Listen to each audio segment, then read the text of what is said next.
Okay. All right, everybody. This is going to be a fun one. History lesson of the Gulf. And who better to talk about the history of the Gulf and what's killing the Gulf or who's killing the Gulf, which I'm sitting right next to, than Jack Davis, who wrote this book, The Gulf, The Making of an American Sea. And Jack, I found out about this because my dad has read this book and tells everybody about it. And he told me about it while I'm here on my second to last day of vacation. So who better to finish up the Florida podcasting trip than you? I showed people a few days ago, I made my dad go be my field reporter out on the beach as we showed people what it looked like because red tide has hit again. Red tide may be something that folks are not totally familiar with if you live somewhere else. So I'll give you a chance to explain that. But as you're talking about, maybe we just start there. I'll play this video and people can see what it looks like. Now, this is very tame, frankly. What you're about to see is very tame compared to other places like Fort Myers, for instance, which I heard just got slammed with dead fish. But you want to start with that and tell us what is red tide and give us a brief history? Well, what we call red tide sometimes isn't actually red tide, but red tide is a natural phenomenon. It is, we have records of red tide outbreaks dating back to the first Spanish conquistadors sailing into the Gulf of Mexico, seeing these outbreaks, and they're essentially natural algae blooms, and they're toxic, and they can affect or do indeed affect the nervous system systems of marine life that come in contact with these algae blooms, and they can kill obviously fish and all sorts of marine life. They just a few years ago, a red tide, so-called red or an algae bloom, I prefer to call them, and I can explain that in a minute, was responsible for the death of perhaps 1,000 manatee.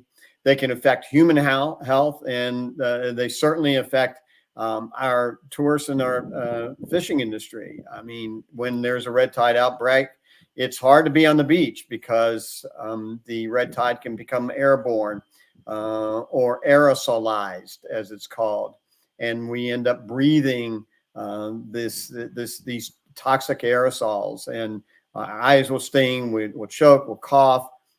People have even been known to throw up because of red tide outbreaks, and so they typically occur when the weather is warm, usually in the summertime. And because these algae blooms occur when the water temperatures are warm, but because our seas are indeed warming, it's not unusual to see outbreaks, algae blooms in the winter time, like we're seeing now. It's a little. When I was a kid growing up, we tended to get them in the summer. Growing up on the Gulf, we tend to get them in the summertime, and but they're starting to happen in earlier and earlier, it seems. Okay. And for folks who also are just joining us, the tractor you're seeing, that's the tractor that goes by multiple times a day, usually in the morning, to pick up the dead fish. My daughter, who's 2.5, prefers to just take a shovel and throw them all back into the water, not totally understanding that they can't swim back to their mommy and daddy, as she tells them to, but that's okay. But people think it's funny because we just keep shoveling them back and then they come back onto the sand. Like, well, it's a good way to get your exercise, I guess. However, what I did notice is that we cough quite a bit with it out here, which is not something I remember. You're talking about what you remember when you're growing up here. I grew up here as well. And I don't remember the respiratory issue as much as I've experienced it here. And you see a lot of people are not swimming and many people coughing. It's interesting because like in the time of COVID, I think maybe people are giving each other the side eye, but they go, it's just the red tide. So anyway, it's just interesting. I don't necessarily like just talking about personal experience because I think, you can remember things maybe incorrectly. So that's why I think it's great to have a history professor here to talk about the facts. So let's go back in time. Let's talk about your book again, The Gulf. And if people are interested in this topic, go check it out by Jack Davis. Where do you want to start? Where's the most important place for people to start? Because I know you go way, way back here. You want to go all the way back to the exploration of Florida, or do you want to start earlier or later? Sorry. With regard to red tide? just the history Oh, of just the the history. Yeah, Gulf. yeah, yeah, Of the environmental yeah. issues the Gulf has been dealing with. Well, I'll give you a little bit of backstory. Okay. People have been living on the Gulf of Mexico for 8,000 to 10,000 years. Indigenous people for thousands of years up until the Spanish arrived in the 16th century. And the indigenous people who lived along the Gulf depended upon the estuarine environment of the Gulf of Mexico for sustenance. The Calusa in Southwest Florida, which is one of the places hardest hit by these algae blooms, took 95% of their protein from the Gulf estuaries. They were sedentary people, meaning that they were not nomadic, and they didn't need to be nomadic to feed themselves. They didn't need to grow crops to feed themselves because everything came to them from the Gulf of Mexico. And when the Spanish arrived, they were struck by all these tall, so-called kitchen middens, these shell mounds, which were examples of how biologically wealthy the Gulf of Mexico is. It's one of the richest estuarine environments in the world. And today, the Gulf of Mexico commercial fishery is more productive than the entire east coast of the United States. The Gulf of Mexico is the most popular saltwater, freshwater sport fishing spot. Saltwater sport fishing spot hole, if you will, fishing hole in the United States. And both those industries combined generate billions of dollars of income for coastal dwellers. And so, but when we move into the modern period, when we move into the 20th century, when Americans began moving to the Gulf Coast in greater numbers, starting in the 1920s, when there were land booms in places like St. Petersburg and Sarasota and Clearwater, and even Fort Myers, you start to see a change in the quality of the water. Not only simply from Gulf side living, but also from the expansion of the interior, not population, but the development of the interior, development for agriculture, which really begins in the 1910s, 1920s. And the state of Florida had a vision to drain the entire Everglades and turn it into productive farmland. That was regarded as progressive reform when the state had this idea, and populate the Everglades or this new farmland with independent family farmers. Well, ultimately, what happened was big land companies bought most of the acreage in the Everglades. The state was not successful in draining the Everglades, fortunately, but it was successful in developing some agricultural areas in the Everglades, which after World War II expanded significantly, thanks to the Army Corps of Engineers, who came to Florida and did its work to drain almost 50% of the Everglades and build a secure dike or semi-secure dike around Lake Okeechobee, which once drained into the Everglades. Now, we have to keep in mind the Everglades, and this is all connected to the Gulf, and I'll get to that. The Everglades is recharges the Biscayne Aquifer, which lies beneath the Everglades in South Florida. And the Biscayne Aquifer is the sole potable water source for South Florida cities like Fort Lauderdale and Miami, and you name it. And but in draining nearly half of the Everglades, the Army Corps of Engineers inadvertently impeded the recharging rate of the Biscayne Aquifer. But it also invited more agriculture into the Everglades territory, both ranching and sugar. Then what happens? 1959, 1960, Castro takes over Cuba. And Cuba was a major exporter of sugar to the United States. And immediately the United States put an embargo or restriction on the importation of Cuban sugar. But the industry, the American sugar industry, persuaded Congress to also put restrictions on importation of sugar from Haiti, which was another exporter of sugar. Before Castro took over Cuba, 40,000 acres in the Everglades had been replanted with sugarcane. Within 10 years, that acreage went from 40,000 to 400,000 acres. And so what happens when in any farmland, there's always runoff. And in Florida, the runoff ends up from both cattle land and sugar land, ends up in Lake Okeechobee. And Lake Okeechobee, thanks to engineers, is connected to both the Gulf of Mexico and the Atlantic Ocean.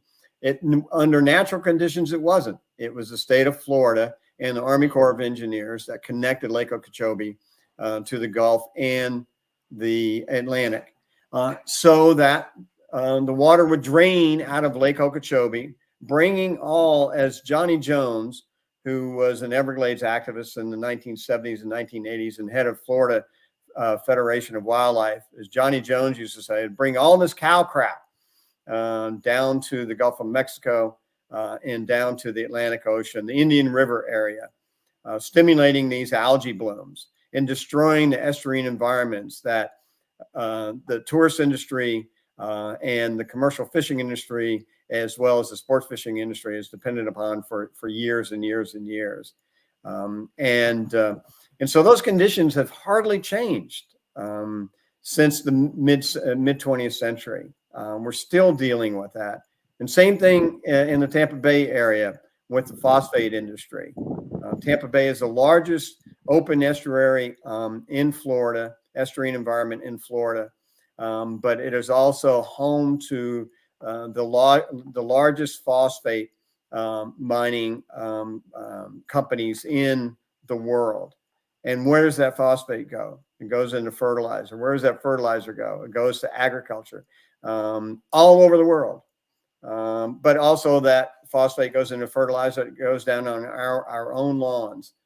So we have, sadly, today we are dumping a lot of fertilizer runoff and pesticide and herbicide runoff that we spray on our green grasses, our St. Augustine grass, which is not indigenous. It doesn't come from St. Augustine, Florida. It's not indigenous to Florida.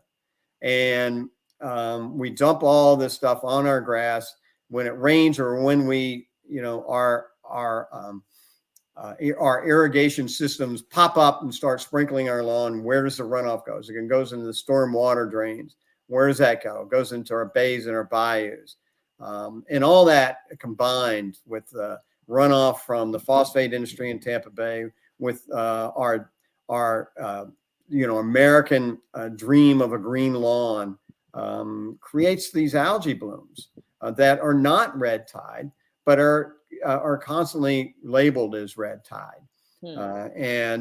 So are you saying that, like, right now, for instance, how do we know it's a red tide, I guess, then, if you're saying? Well, what I've been reading is scientists are saying that this is indeed red tide. They're not sure how much of this is exacerbated by human behavior.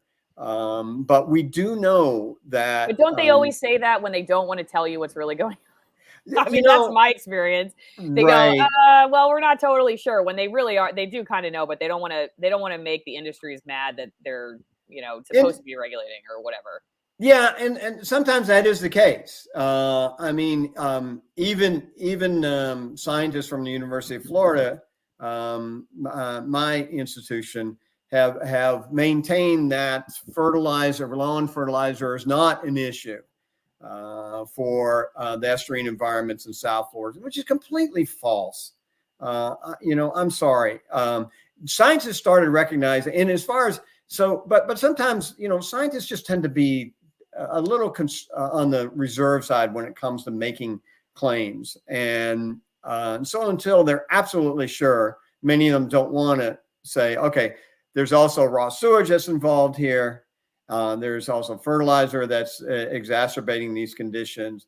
We do know that in the 1950s, scientists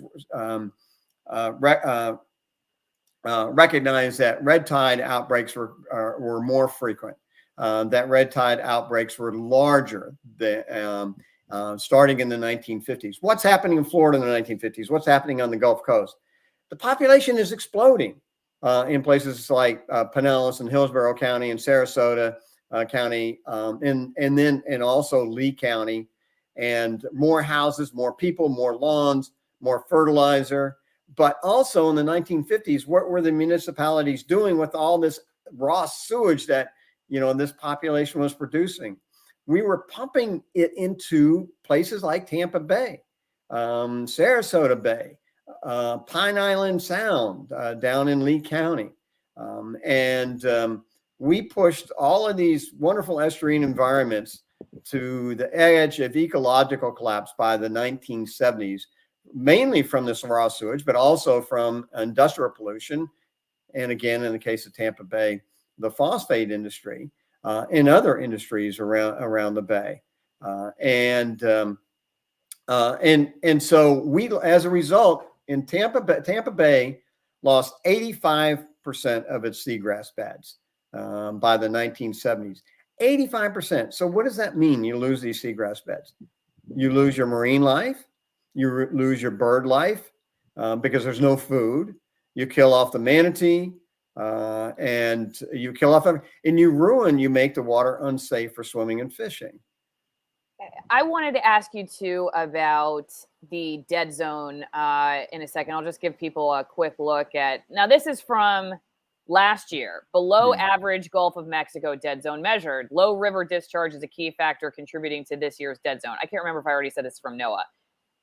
But if you the year before that in 2021, they said it was bigger. So I'm guessing it gets bigger or gets smaller. And I don't know if you could talk about what that is. And maybe people don't even know what a dead zone is. So we should probably talk about that. But first, let's just talk about wine for a second. Are you a wine drinker? Am I a wine drinker? I'm a tequila drinker, but when I can't get tequila, I'll drink wine. Okay. Well, that's okay. We don't mind being your second option. So don't forget, everybody, you can support my work at AllisonWinePromo.com. These are very remote regions of Argentina, all high altitude, one from almost 9,000 feet, small family operations. One in the middle comes from a family vineyard that's over 200 years old. In the Andes, can't get them at the grocery store. Why would you want to? If you're reading the Gulf, see the Gulf right here that Jack Davis wrote. It's if you include the index, it's almost 600 pages. All right. Think about how much wine you could drink while reading this book, and how many more guests you could support coming on my show if you go to AllisonWinePromo.com. Oh, I put the wrong banner up. That's AllisonMorrow.locals.com, where you can also go to support my work, and we'll go see the live chat over there because there's a lot of comments coming in for Professor Davis. But again, you get 50% off the wine, 50% off shipping. We're talking natural fermentation, hand-picked grapes, and a great way to start talking to somebody who you canceled over the last couple of years for something political or otherwise. So get some AllisonWinePromo.com, support my work, and keep people like Jack Davis coming on the channel. Okay, let me go back to the dead zone for a second. And let's, you know what, before I go to that, there were a couple of things you mentioned I really wanted to ask and follow up because there were some questions that came in. For instance, could you clarify for Steve, who asks or says, St. Augustine grass, Stenotaphrem secundatum, is listed as native to Florida? Yeah. No, it's not. It comes from Asia. I don't know who's listing it as native, but there's no turf grass that's native to Florida. Maybe it's the EPA that still lists glyphosate as fine. Yeah. Which that's another question I have for you too. You're talking about both like individual homeowners, and there's a little bit, I think you're talking corporatism too. That's what I would define it as. Okay, well, let's just say let's put corporatism aside for a second due to my distrust of the government ever doing anything that's not based in special interest. But let's go to, let's say everybody on Clearwater Beach, like all my parents' neighbors said, we're not going to use chemical fertilizer anymore. What kind of difference would the individual homeowner, if they just said, we're going to have shells on our lawn and we're not going to do grass anymore, what kind of difference would that make for the Gulf? It would make a huge difference. And not only the Gulf, but also the Floridan aquifer. Nearly 50% of the water we take out of the Floridan aquifer ends up on grass. And this is potable water. You know, this is water that's been treated. We would go a long way to solving our groundwater problems in Florida if we stop watering our grass. If we stop watering our grasses, you would see within a short period of time a significant difference for those who live on the water, in the clarity of the water, in the marine life, in the growth of seagrass. I can't emphasize enough how much, yes, industry contributes to these algae blooms, but so do we. And you know, homeowners, I mean, the people of Florida love this state. They love the water. That's why we're here, right? They love fishing. They love the birds. When I was growing up on Tampa Bay, the only birds I ever saw in the 1970s were brown pelicans and gulls. But look at the birds we see today. We never saw wood storks. We never saw egrets. We might see a heron every now and then. Never saw bald eagles. Never saw osprey. But we see all those birds today, and we appreciate that. And those birds are all an indicator that we've done something right by the environment. So individual homeowners, if they got rid of the grass, they don't have to go to Shell. I don't have a blade of grass in my yard in Gainesville, Florida. I have native plants. I have coontie, which is a fantastic native drought-resistant landscaping plant. I have saw palmettos. I have all kinds of palms. I have pollinator plants. And I have people who walking down the street or driving down the street will stop and come knock on my door and say, who did this for you? Who did your landscaping? You know, it's a matter of aesthetic. And we can, you know, I think seeing butterflies and hummingbirds in my yard is much more aesthetically appealing than seeing a St. Augustine, you know, a green turf lawn that, you know, I'm going to have to drag the mower out or hire somebody to cut the grass. And, you know, it's a matter of changing our taste. And what about Chef Evie Lee saying, I have no idea about this grass, but what about the super expensive grass they have on golf courses that can be watered by salt water? Or that's a question. Do they require special fertilizers? Bad too. And then Dylan here says, BS, people in Florida barely water the grass. It's the golf courses and Nestle stealing our water. But curious, what about grass? I mean, people love their golf here. Yeah, sure. I play golf. Yeah. I mean, we have many more golf courses than we do parks in Florida. And yeah, I have to say, golf courses have done a pretty decent job in the past few decades of reducing their water consumption. There's a golf course in Venice, Florida, that is a model for world golfing. And that's Venice Golf and Country Club. And they have the manager of their golf course has brought in drought-resistant grasses that uses very little water, and turn the water traps into living ecosystems, and done many, many more things. As a result, the Venice Golf and Country Club has a negative carbon footprint, and it is habitat for all sorts of life. And it's been a huge cost savings for the Venice Golf and Country Club. Again, I think there's only one other golf course in the United States like it. There may be more now, but when I last talked to those folks, there was only, as I recall, only one other. So golf courses they can save money and do things right. Let me bring you this other comment. This is from my dad. I recall his mentioning in the book, and this is at alsamaro.locals.com. Join my editorial board for $5 a month. Go one-on-one with some of the most censored people on the internet, and give me story ideas for interviews. I recall his mentioning in the book that at one time more than half of the seafood consumed in the United States came from the Gulf. Seems a much smaller percentage now. Can Jack comment on what percentage of the fish population has dropped in the Gulf? Our Florida state government doesn't seem to view it as a severe problem, it seems to me. And then also the city of Clearwater charges each property owner, I wonder if they charge a Scientologist this, but I won't go down that rabbit hole, a monthly fee for reclaimed water. The mayor of Clearwater told me it kept runoff from lawns and roads from going into the Gulf. Please comment on reclaimed water. So fish population and reclaimed water. I'm going to throw those two at you. Okay, so fish population, I wish I had those numbers for you, Dad. I don't have those numbers, but I can say that in Tampa Bay alone, the seagrass acreage has diminished by anywhere between 15 and 20% in the last few years.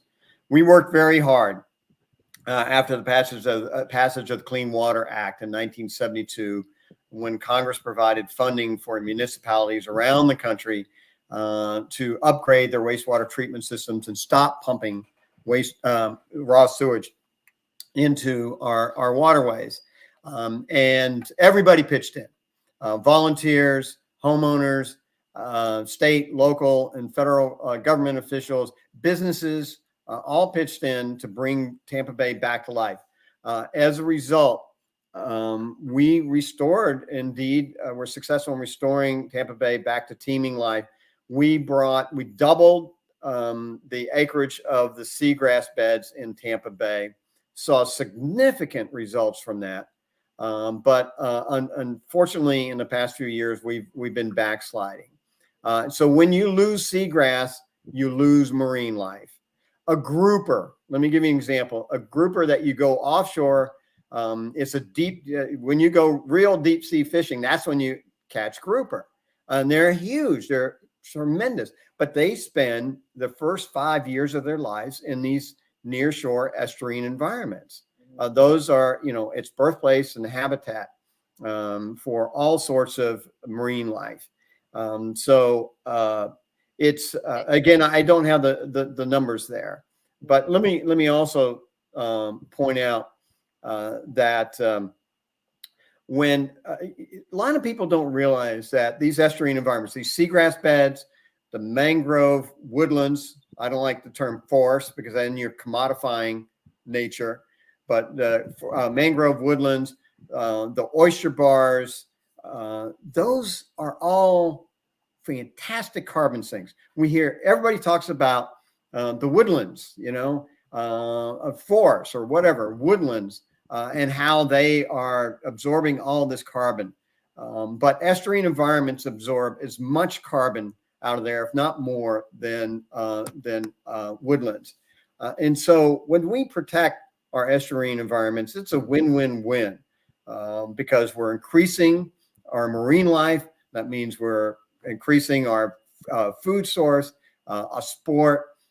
We also, those seabeds and oyster bars and those mangrove woodlands, they're buffers against intense weather, which we're increasingly facing on the Gulf Coast and the other coasts of the United States. And they're fantastic carbon sinks. I forgot the second part of your dad's question. Reclaim water. Can you comment? Reclaim water. Okay. So reclaim water is a good idea from my perspective because we're not using, to water our grass, we're not using potable water. And it lessens the draw on the aquifer.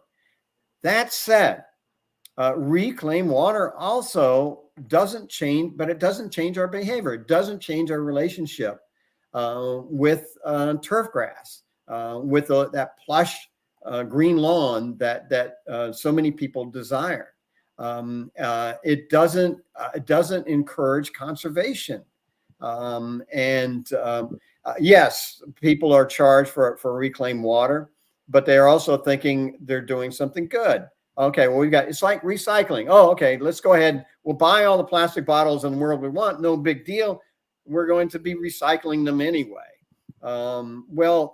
That's really what I call false conservation, because only 10% of plastic bottles actually end up in the recycle stream, and only 10% of the recycle stream is actually recycled. Yeah. And so it's like I'm an opponent of desalination plants because that doesn't change our behavior. It doesn't promote conservation, and that's the direction we should be going.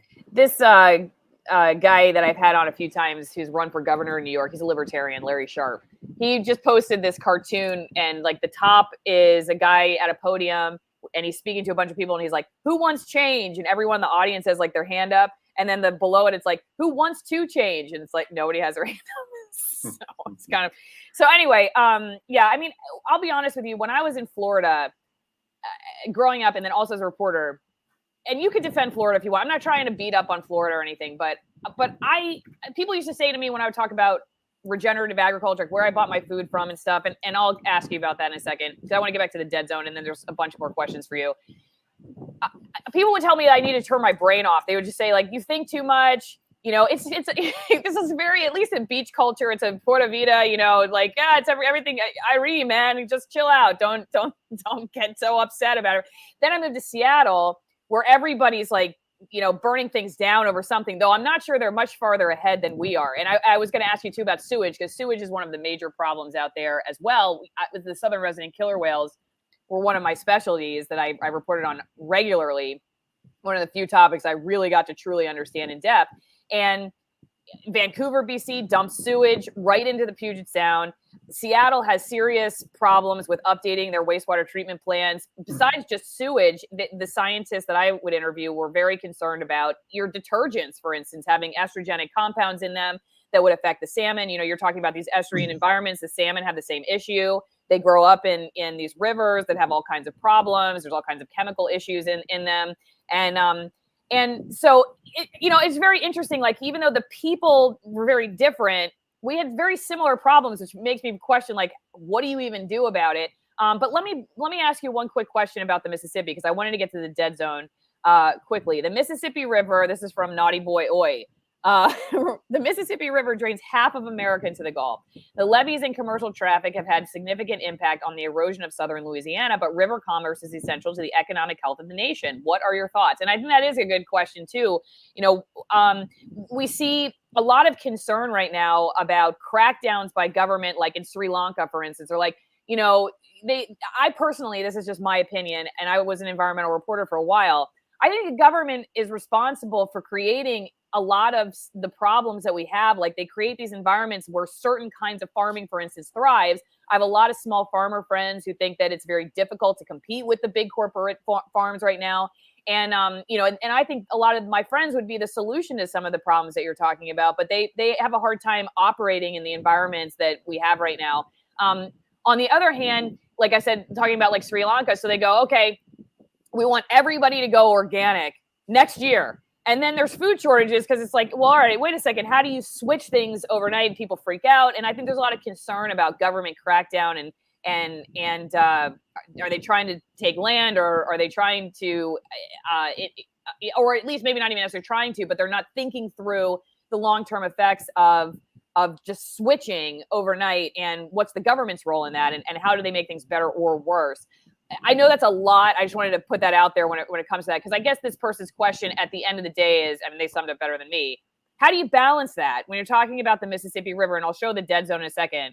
What do you do balancing the need for or the economy, the need for food, and desire to protect the environment, which obviously is very linked to both the economy and food? Maybe we should just start first with the dead zone. Should we go there first and talk about what that is, and then go to those other questions?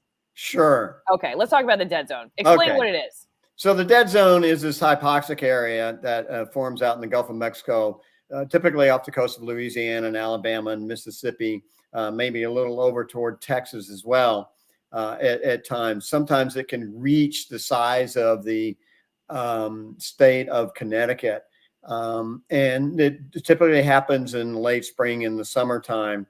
And a hypoxic area means that it has no oxygen or very low oxygen levels. So that means marine life can't live in it.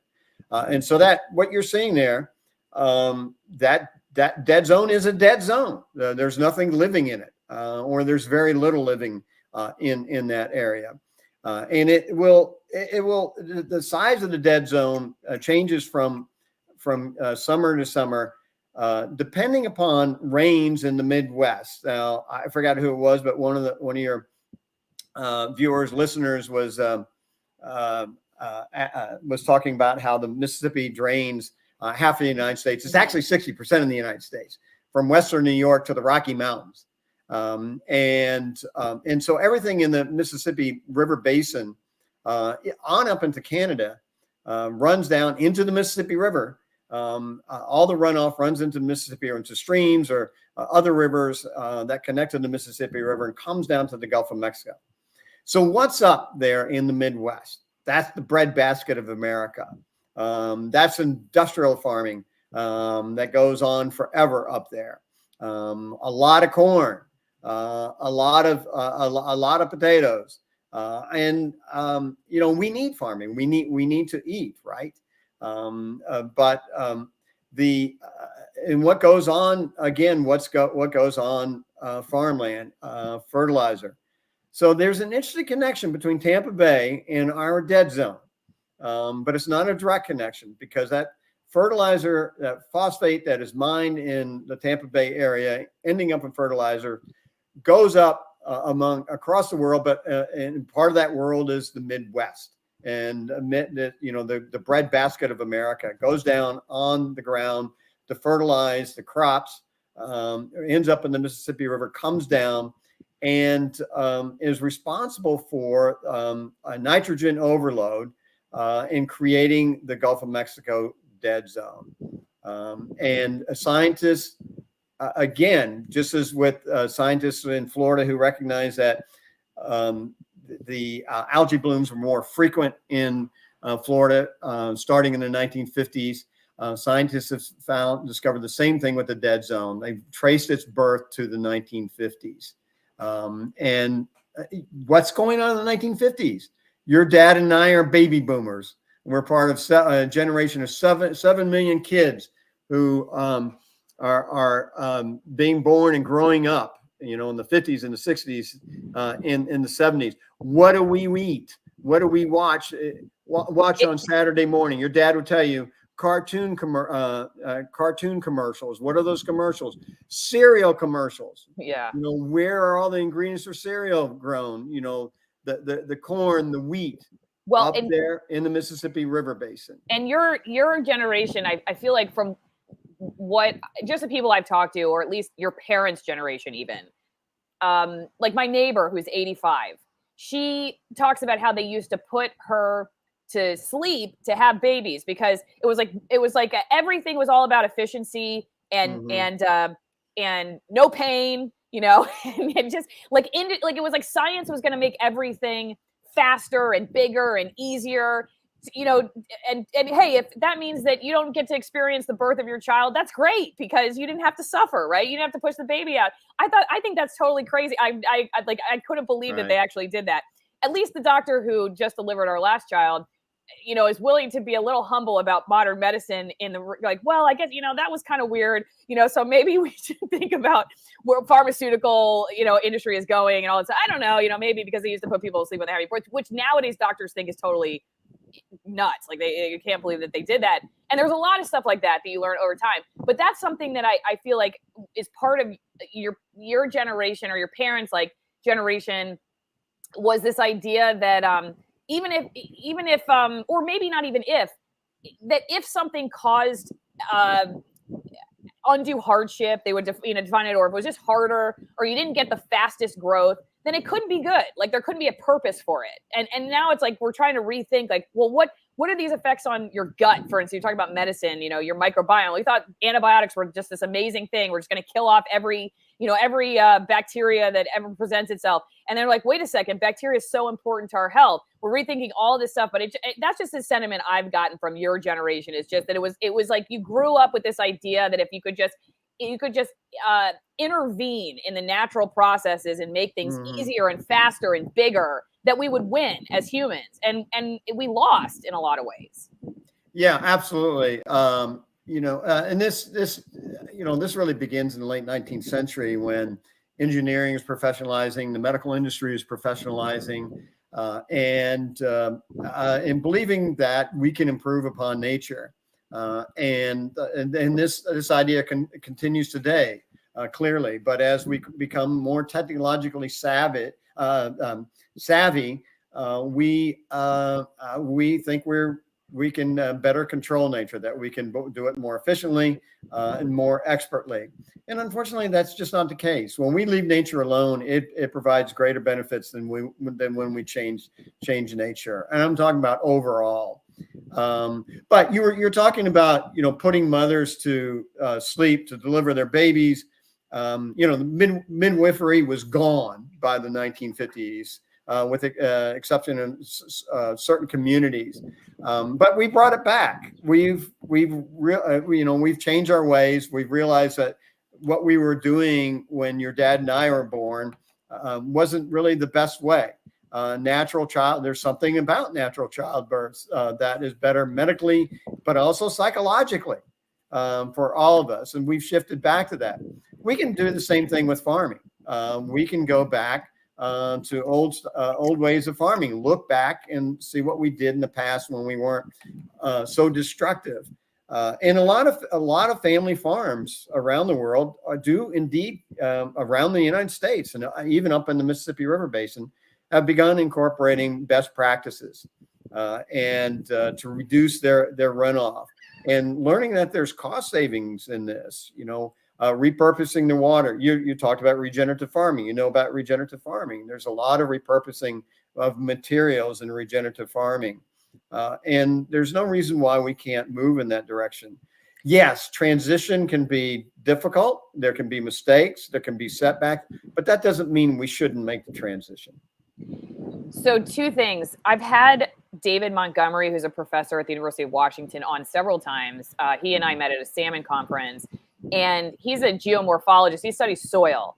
And one of the things I learned from him is that soil, he would call it a crisis really in the United States, is one thing that we rarely talk about, that the depletion of nutrients in our soil, because of some of the practices you've talked about, is going to catch up to us at some point. So whether we want to face it now or we're going to face it later, that we're going to have a harder and harder time, producing the kind of food that we may need if we go down this direction. As much as people go, well, how are we supposed to feed everybody if we don't do it this way? And in his brain, it's like, yeah, you might be fine now, but down the road, we're going to have a real issue with soil.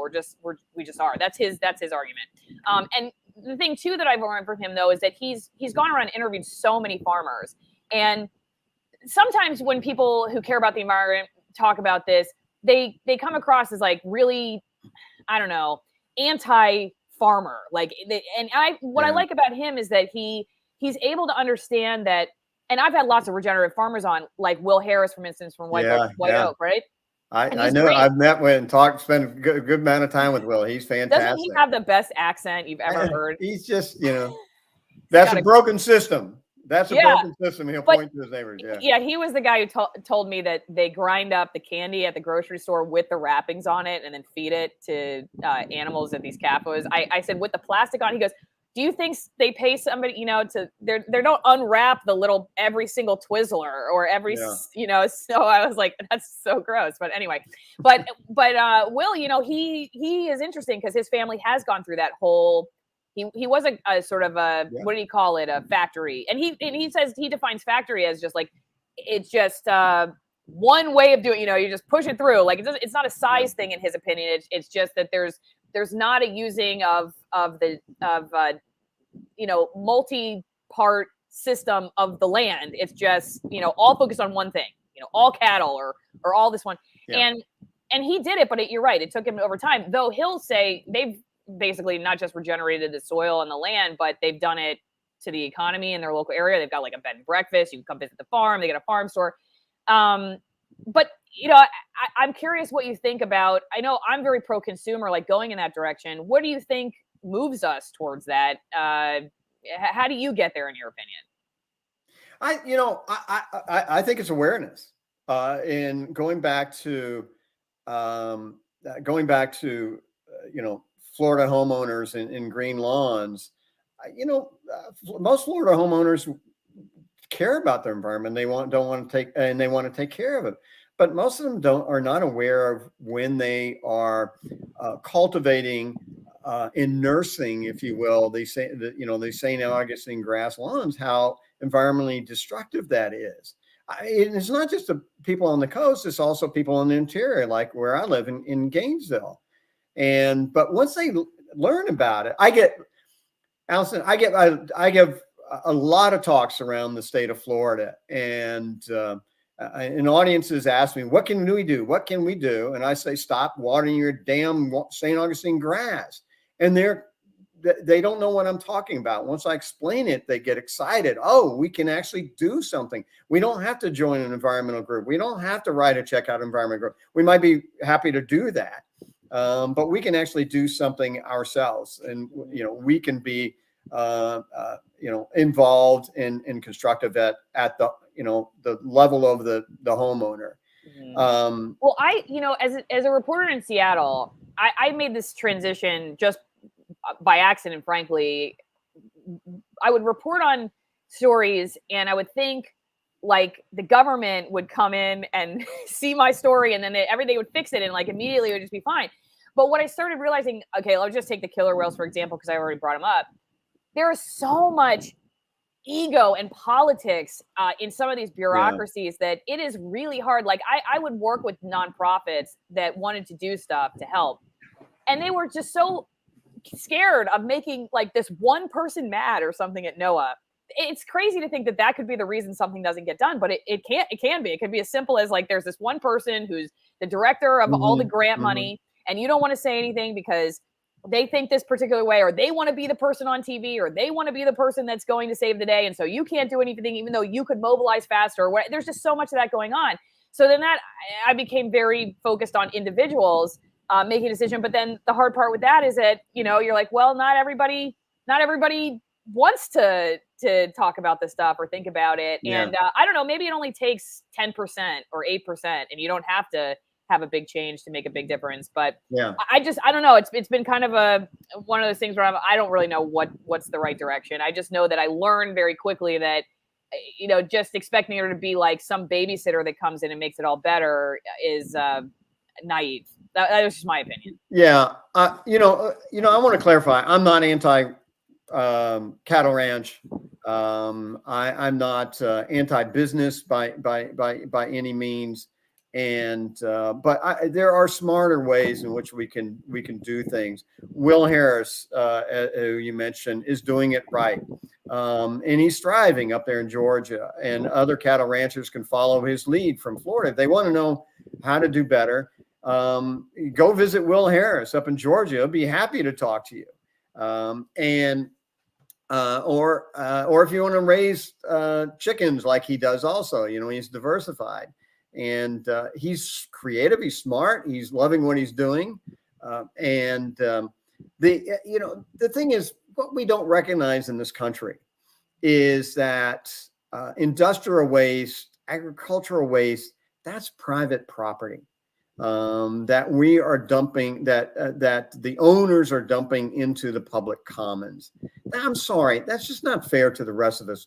It's not fair to the fishing guide down in Pine Island Sound who's put out of business because of what's coming, because of the cow tide, not the red tide, the cow tide and the sugar tide coming down the Caloosahatchee River.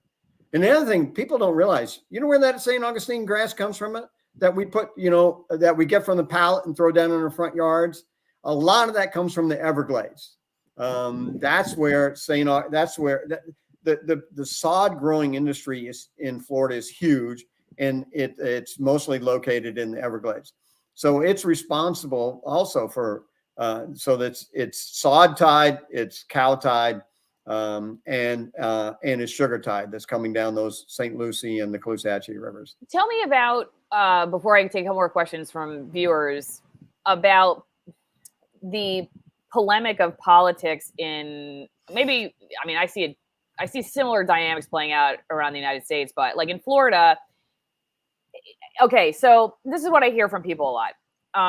Okay, say I'm skeptical of government intervention, and I might care about the environment, but I don't want to. But I'm kind of. I don't know. I don't want to call it brainwash, but I'm told politically that by my party, that if I talk about this stuff, now I'm a Democrat and I want big government or whatever. So I just don't even go there. I don't go there now. Or you're a Democrat and you talk about it, but you're focused on climate change and these little things like individual responsibility or whatever may not necessarily be something that your party or like we're talking about like this kind of elitist attitude, just like close the farms and get rid of cattle ranching, and then people become so just divided over this that I kind of wonder, is there intention to that? I mean, you could bring people together, in my opinion. Regenerative farming, for instance, I did a video about how my Thanksgiving turkey, like if you talked about a pastured turkey the right way, and I blame the media for a lot of this because that's my old industry, so why not? But like when inflation was kind of, it's starting to become a concern for people. This was not last Thanksgiving, but the year before. And so I saw, this is how MSNBC and Fox News Channel reported it. Okay, so MSNBC says, you know what? Okay, turkey's expensive this year, so just have lasagna. Give up your turkey. You'll have fewer people who will come over, so it'll be cheaper anyway. And fine, just don't have a turkey. And then, of course, Fox News Show goes, can't have a turkey. What are you, an anti-American communist? You should have a turkey. Go get your butterball. Prove you're an American patriot. Get your butterball. And I'm sitting here thinking neither one of these is a positive, helpful solution for me. So I talked about my pasture-raised turkey, which brings together people who care about small business, people who care about the environment, people who care about animal welfare, people who care about, the local economy of goods, like all that stuff. But we seemingly the loudest voices don't talk about it that way. They talk about how it's like my team's way, and those other guys over there, they don't get it. And so then people just keep fighting and giving each other a side eye and nothing gets done. I'm curious what you think about that polemic and how that plays out and affects this issue. Yeah, I mean, it's unfortunate that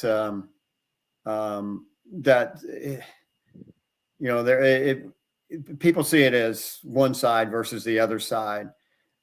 You look at historically, you look at both nationally and within the state of Florida.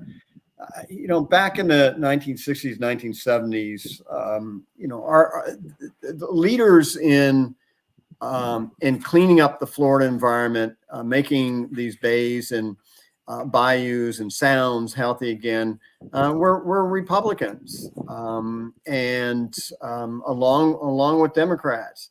It was a bipartisan Congress that gave us the Clean Water Act and the Clean Air Act in the 1970s. Strong bipartisan support, and Republicans and Democrats alike, libertarians, all of us have benefited tremendously from those acts. I mean, the air we breathe is so much cleaner and healthier than what it was. 2/3 of our waters, as I said earlier, were unsafe for swimming and fishing at the time Congress passed the Clean Water Act in 1972. Now it's just the opposite. Only 1/3 of our waters are unsafe for swimming and fishing. Still too much, I would argue. But well, let me ask you this, though. Mm-hmm. Okay, so it's like the Clean Water Act was something that was very dense and confusing for me as an environmental reporter, which my bosses never gave me time to really read and understand. But one thing I heard from a lot of the smaller farmers who, again, like you're bringing up as a solution, is that it has over time become so fat with rules that the corporate farms, once again, are able to either pay their penalties or they get by somehow. And like a little guy has a puddle and now it's an estuary and they can't farm. So I've heard that criticism quite a bit of the Clean Water Act. Yeah, I mean, you're absolutely right. And that's often a complaint comes from the right too, about how, complicated this legislation is, how oppressive it is for the little guy. And it certainly can be that way. I mean, Congress needs to be smarter. I mean, let's look at the most recent stimulus bill last fall that provided all sorts of rebates for electric vehicle purchases. It is so complicated, unnecessarily complicated. The car manufacturers can't figure it out, and they can afford to hire the big, they have their corporate lawyers are supposed to be able to figure this out. They get paid the big bucks. But it's unduly complicated, and it discourages people from, I mean, that's an unfortunate representation of not only big government, but bad government. I'm in favor of the stimulus bill. I think it's fantastic. I bought my third EV in December, and I can't wait until we get a better recharging infrastructure in this country. But I think it's unfortunate we make these, some of these laws so complicated and also seemingly oppressive. I mean, it has to start from, I think, from us, you know, at an organic level. And we have to take personal responsibility. And so if a big farm doesn't want all these government regulation, then do it yourself, like Will Smith is doing. Will Harris is doing, and Will Smith. Will Harris is doing in Georgia. Hey, be creative. Because the Oscars were last night, you were thinking of Will Smith. And think of your legacy and your children. I mean, what Will is doing is so exciting. And his daughters are, you know, they're going to take over. They're running the place practically now.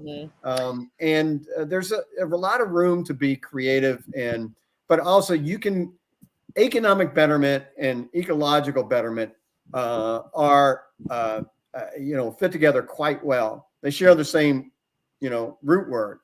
And Cedar Key here in Florida is a good example. You know, we, with the net ban in 1995, we put multi-generation fishing families out of business. What happens? The University of Florida and the state of Florida step in and said, we're going to help you create aquaculture industry here. And in creating aquaculture, not only are people, has there been economic betterment? It's generated more local wealth than net fishing did, but Cedar Key ended up cleaning up its waters to protect that industry. And so now they have clean waters because they got off septic tanks and they converted to, you know, centralized wastewater treatment.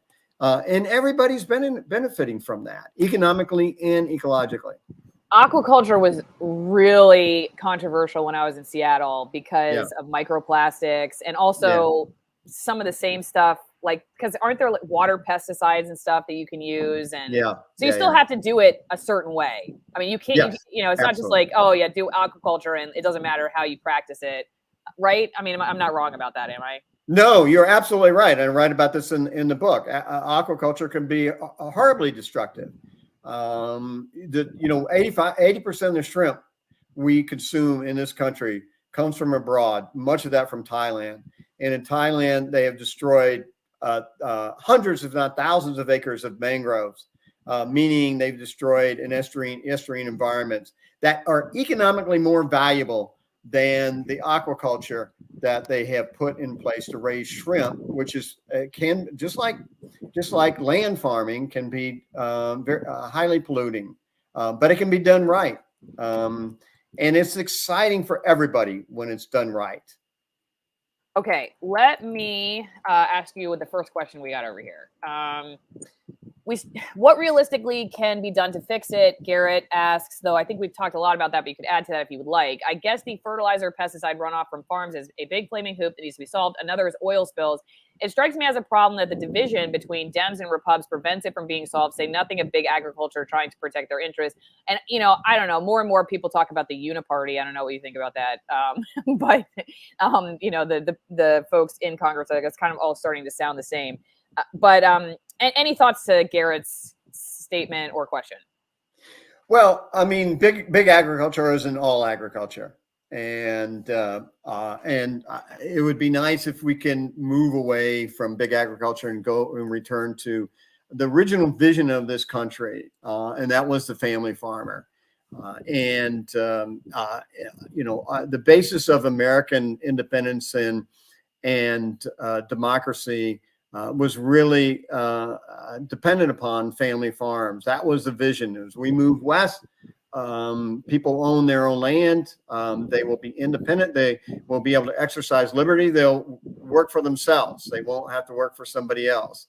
And but somewhere along the line, sadly, we began shifting more towards corporate farming. There's no way we're going to get rid of corporate farming, unfortunately. But I think we should do what we can to support in any way that we can to support the family farmer and rancher for that matter. You know, again, I can't stress the importance of awareness, because when people become aware, sometimes they just don't know that people don't typically recognize their connection at the dinner table to nature. Between the dinner table and nature, or between the restaurant and nature. Where's that food come from? Oh, it comes from Publix. But no, it doesn't. It comes from Public somewhere stuff. else. And I think we just need to be smarter about that. I love the fact that we're seeing a resurgence of farmers markets, local farmers markets. We have 4 or 5 of them in Gainesville. And then you're supporting the local family farmer. You're reducing the carbon footprint by doing some. It's better food, better food. And it's just, I think it adds to our quality of life when we do that, when we shop at the farmer's market and we're eating better food, or we're knowing that we're supporting that family farmer. Well, Jack, I think, like I said, I don't know how intentional this is or not, but over time, when more of just your economy is losing direct relationship, like 100 years ago, I kind of wonder, you went to the baker, or at least when I lived in Paris, even, it was still this way. Like, you went to the baker, you went to these different stores, you met the people, and now if you just go on Amazon or you order online or whatever, there's very little relationship, which I think it encourages not caring where it comes from, because there's no face-to-face interaction. What I think it also does is, I just think it generally diminishes the experience of being a human on this earth, because there is something so, I don't know, it's just encouraging and fulfilling about having an economy based on real relationships, where the person who's putting the hard work into, who's feeding your family, and what it takes. I don't know, that knowledge, I think, to me, is very empowering, and the relationships are very fulfilling. And, we hear a lot about people, and I know people talk about this all the time, or what's causing mental health issues or all this stuff. To me, it doesn't hurt to start saying, hey, I want to have better, more fulfilling relationships. You know where I'm going to start? I'm going to start with my food. Because you can, you can start going to a farmer's market, you ask them. I've never met a farmer. I've never met a single small farmer who hasn't said, like, I would love to talk to you about what I do with my chickens. Please come out to the farm, and you become friends, and it's it almost becomes like family. It's so much more than food. So I give my pitch whenever we talk about this. All right, let me go to Stoop Dog here. Biochar carbon matrices made from wood by pyrolysis acts as a reservoir for water, nutrients, and microbial life. By applying biochar to agricultural fields, it will act like a sponge to retain fertilizer nutrients, meaning that less fertilizer needs to be applied and there is a lot less runoff. Ideally, we come up with better regenerative farming practices and eliminate the need for artificial chemical fertilizer. Is there any effort underway to transition to these types of farming techniques and build living soil? And you've already discussed some of that, but any thoughts on that, or biochar specifically? Well, I do see a trend moving in that direction, and the more we move in that direction, the more we'll be creative about how to reduce our footprint.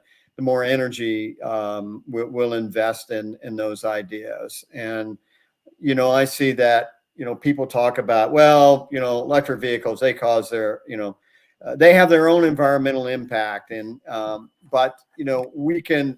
The thing is, we're shifting towards EVs because of environmental awareness, because we want to reduce our carbon footprint, or we don't want to be so reliant on oil or foreign oil. And the more we invest in that industry, the more we'll learn about how to control or reduce our carbon footprint. And again, I think that's just true across the board in agriculture, in industry. It's, again, we have to change our culture somewhat, and there's no reason why that culture can't be bipartisan. Because we're all in this together. We all live in the same environment. We all benefit from clean water. We all benefit from clean air. And there's just no question about that. What would have happened, Grumpy Old Man asks, if the Mississippi River was left alone by the Corps? That's a good question. It's the levees need to be maintained. The levees create their own problems. The mileage of levees up and down the Mississippi River are double that of the river itself. And if those levees aren't maintained, then you put a lot of people at risk. Unfortunately, we have put ourselves in floodplain areas such as the Yazoo, Mississippi Delta, and other places along the Mississippi. We're not going to move out of those places. We unfortunately, we need the Army Corps of Engineers to keep certain parts of the Mississippi River navigable. But somebody else had mentioned that the Army Corps of Engineers control the Mississippi River has contributed to the erosion of the Louisiana coast, and that's true. But the greatest problem there, or the biggest culprit, is 10,000 miles of oil industry canals slicing one of the greatest coastal marshes or coastal plains in America. Actually, the largest coastal marshland in America, and it's those 10,000 miles of oil industry canals that are most responsible for the loss of land in Louisiana. But let me say this about the Army Corps of Engineers, and I wrote a big. You think the Gulf book is big? I wrote a 750-page biography of Marjorie Stoneman Douglas. And Douglas, I had few kind words to say about the Army Corps of Engineers for good reasons. She said, when you're flying in a plane, you're looking down. If you ever see a straight line of water, the Army Corps of Engineers has been there. There's no entity in this country that has been more environmentally destructive than the Army Corps of Engineers. And the Everglades are a good example of that. And so we got to change the culture in the Army Corps of Engineers. I've had engineers from the Corps of Engineers pull me aside and, agreed with all my criticisms of the Army Corps of Engineers. But there's a culture there that needs to change. And so I don't know exactly where I'm going with this, but other than to say that we need to change our attitudes and understand our own connection to the natural environment, and how when it's healthy, we are healthier. There was somebody, I'm trying to find the comment. It was really early on when you were talking about the Army Corps. It basically said here, the Army Corps, this is from Katie, loves taming nature and then fixing what they screwed up. That's exactly right. And again, it's before the Army Corps of Engineers finished their project in the 1970s, before they finished straightening the Kissimmee River, which was the last phase in the Army Corps of Engineers comprehensive flood control and water management project that began in 1948. Before they finished straightening the Kissimmee River, they said, "Oh, we screwed up. We've got to move into a restoration mode, and we'll do it." They have done some, but as you pointed out earlier, we have a long way to go. And so here's the thing. Yeah. We restored the Kissimmee River, which was an arrow straight channel, right? And we restored those oxbows. The ecological wealth of a river is in those turns, in those curves, in those oxbows. And we've restored much of the Kissimmee River to its natural state. And restoration has been phenomenal. Early on in restoration science is a young science. And so restoring the Kissimmee River was to a great degree an experiment. Scientists weren't sure how well nature would bounce back. And it's been just remarkable. And in restoring the Kissimmee River, what have we done to harm agriculture? We created that, or what have we done to harm Orlando? We created, or the Army Corps of Engineers turned the river into a channel to benefit agriculture, to benefit cities. And restoring it, we've done nothing to hurt them. And we've created this wonderfully ecologically vibrant place now. Okay, Jack, do you have time to take 2 or 3 more questions? Sure. Okay. Is corporatism benefiting the Gulf in any way? Brisbane asks. Is it benefiting it? Yeah. Ecologically, I would say no. It's doing, unfortunately, just the opposite. Now, not every corporation involved in the in the Gulf of Mexico is necessarily destructive. There have been, been responsible businesses that care about the estuarine health of the Gulf of Mexico. But overall, which doesn't mean that corporations can't change their ways. It doesn't mean that we have to just move them out of the Gulf of Mexico. Personally, I'd like to see a petroleum industry out of there, but we're not quite ready for that economically. Okay, I wanted to ask you too, real fast. This is in the live chat on YouTube. Water pollution control is more logical than environmental feudalism known as carbon tax and regulations. What do you think about that? I don't know. We've actually seen benefits, environmental benefits that have come with carbon tax. So I can't completely agree with that. Look, we have to have. We're just not going to exist. We're not going to accept not having businesses, and all the accoutrement that we bring into our lives that comes from manufacturing. We just have to be wiser about it. And if carbon taxes can provide benefits, that's great. I don't think it should be the single solution, but it can be part of the solution. It can be, again, as I said earlier, making a transition. You're going to have setbacks. You're going to have mistakes.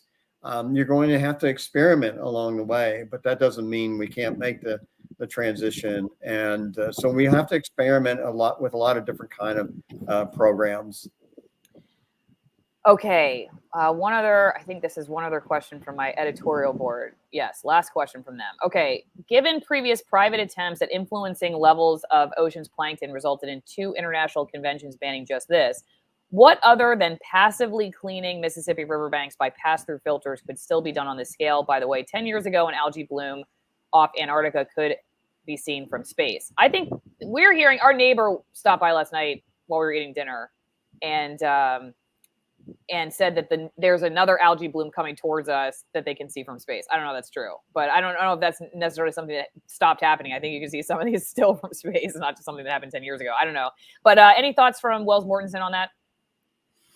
Yeah, so can you condense the question? I'm not sure what the question, I guess, was they're talking about, given previous private attempts at influencing levels of ocean plankton resulted in 2 international conventions banning that, what other than passively cleaning Mississippi riverbanks by pass-through filters could still be done on this scale? I think it's still another question about solution, which I think we've gone over quite a bit. But I don't know if there's anything you want to add. No, I don't think so. And I don't have all the answers, to be honest with you. I think that we need to unite and get behind cleaning up, stop fouling our nest. It's not just a nest of birds and fish. It's our nest too. And start thinking more creatively about solutions. And again, there's no one single solution. It's unfortunate that we have what scientists call, the wicked problem. When you have, in the case of the Everglades, you have so many interest groups involved in the fixing of the Everglades. You have multiple federal agencies, multiple state agencies who have all their interests, all their own agendas, or all their own ideas. And you have something like 10 environmental groups trying to fix the Everglades, which are not always in agreement. Yeah. So somehow we need to find, common ground on what we want to achieve. And again, recognize cleaning the environment does not mean harming the economy. It means just the opposite. And, it's shown time and time and time again. On that note, troll with a purpose. Your fishing shack isn't up to code. Have to make it a permanent structure. Next thing, you're having to live there permanently and terraform to preserve what used to just be a fishing shack. I mean, like I said, this is where it gets really confusing for me, because I have seen that over and over again as an environmental report. Not something I necessarily like. I was out to try to see. Like I said, I was the opposite. I mean, when I left Florida, I was like a registered Democrat. I thought the government would just come in and fix everything. And then I got to Seattle, and just being open-minded, I got to Seattle, and I started seeing the opposite of what Florida is, which is like a lot of government regulation, a lot of control, tons of nonprofits. People who really, I love the environment. To shut down this bank, I'm going to sit in the middle of the road. I don't care if I get run over by somebody. And, I was following all of them around, and I would see the effect. And I'm like, man, it's way more complicated than what I was led to believe originally by the politicians' press conferences or the loudest voices in the environmental movement.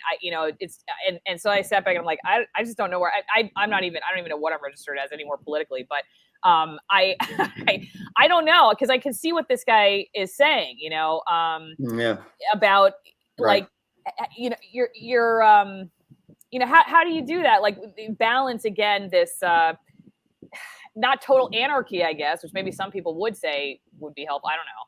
With not setting up a situation where like you're killing off the people who could do the best work because they just can't meet these code requirements. That honestly, you know what? This is what I was thinking. It reminds me of, and this, I'm just showing your book again if people want to read it, The Gulf, Making an American Sea. It reminds me of when I had Jack, also our last child, who I told you before we went live. He's not named after you, but that's okay. We'll still make him read your book someday. Right now, he would probably just chew on it, and who knows? Maybe that would help with recycling or whatever. But he came out in Oregon because my water broke on my birthday. We were hiking. And so we checked in a small hospital, rural hospital in the mountains in Oregon. It was a great experience, but they wanted to induce me because they were very nervous that I had, my water broken and my contractions hadn't started, which 20 years ago, that was just what everybody did. You had to get them out because you were going to have an infection. The baby was going to die. It was a big deal. Well, even the American College of Obstetrics and Gynecology says now you can wait 72 hours, and they're very like pro-intervention, but even they say you can wait 72 hours safely if the person, hasn't tested positive for a certain bacteria, strep B, and doesn't have a fever, and you're monitoring the patient. You can wait for the contractions to start. And I wanted to wait. I wanted to have natural as possible in a hospital. I didn't want to have Pitocin again because I had it with my last kid. It was a total disaster.